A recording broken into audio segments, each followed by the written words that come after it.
Hello Anantapur, welcome back to my channel. All of you good morning అండి. Video ద్వారా అనంతపురం మార్కెట్కి సంబంధించినటువంటి స్టాక్ ఇన్ఫర్మేషన్ షేర్ చేస్తున్నాను. సో చాలా అంటే చాలా స్టాక్ అనేది తగ్గిపోయిందండి. అండ్ మనందరికీ తెలిసిందే, ఎందుకంటే మార్కెట్ అనేది క్లోజ్ చేస్తారు అతి తొందరలో. సో ఎందుకంటే కనుక అనంతపురం జిల్లాలో అతి భారీగా ఎండలండి. సో ఈ ఎండల కారణం చేత అంటే టమోటా తోటలు కానివ్వండి, వేరే ఇతర పంటలు కానివ్వండి, అంత మంచిగా రావన్నమాట. పెట్టినప్పటికీ కూడా ఎండల కారణం చేత అసలు గ్రోతింగ్ ఉండదు, ఈల్డింగ్ ఉండదు. సో ఇవన్నీ కూడా కారణాలు. సో టమోటా లేకపోవడం వలన ఇక్కడ మార్కెట్ అనేది క్లోజ్ చేస్తారు. సో ఓకే ఫ్రెండ్స్, ఇప్పుడు ప్రజెంట్ వచ్చేసి ప్లాంటేషన్ కూడా చాలా అంటే చేయడం లేదు.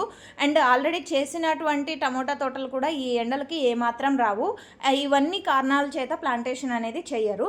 సో ఓకే ఫ్రెండ్స్, ఇక ఈరోజు టోటల్ టమాటా స్టాక్ వచ్చేసి 6000 ప్లస్ బాక్సెస్ వచ్చిందండి.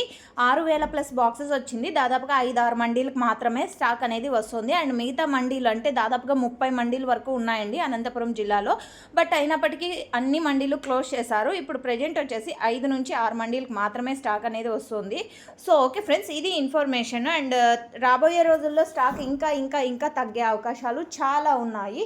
సో ఈ కారణం చేత అంటే టమోటా అనేది రాకపోతే టోటల్ అన్ని మండీలు క్లోజ్ చేస్తారు. బట్ ఒకరిద్దరు అలానే పెట్టి అంటే కొంచెమైనా ప్రైస్ వెళ్తుంది అనేసి ఉండే వాళ్ళకు సో 1-2 మండీలు ఓపెన్లో ఉంచుతారండి. సో ఎందుకంటే గనక వాళ్ళు సేల్ చేసుకోవడానికి వీలుగా ఉంటుంది అనే ఒక కారణం చేత మాత్రమేనండి. అండ్ భారీగా ఏమీ ఇక్కడ సేల్స్ అనేది జరగడం లేదు, ఇది కూడా గమనించగలరు. అండ్ ఈ ఇన్ఫర్మేషన్ యూజ్ అయితే ప్లీజ్ లైక్. Thank you.